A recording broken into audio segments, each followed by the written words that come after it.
British media report 13 Somali men have been convicted of running a sex ring targeting underage girls. Some of the victims were said to be as young as 13 years old. Well, Atika Schubert joins us now from CNN London with more on the story. Atika, what more do you know? Yeah, this is a very sad case. 13 men in Bristol, all of Somali origin, have now been found guilty of a systematic sexual abuse targeting young, vulnerable girls. Some of them are as young as 13 years old.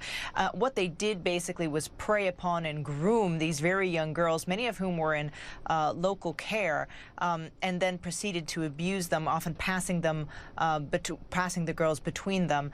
In one case, a 13-year-old girl was raped 3 times in one night. In another case, a 16-year-old victim was basically had her home taken over by these men. She was living on her own in a flat, and they took it over and forced her into prostitution.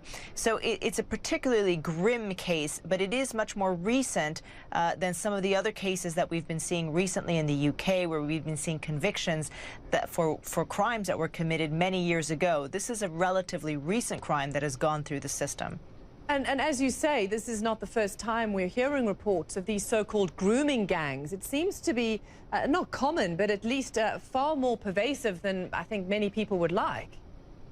Yeah, it's much more widespread than people initially believed. The biggest case we know, of course, is in Rochdale, and there was an intensive investigation there that found out that hundreds of children, most of them young girls, had become victim of these gangs.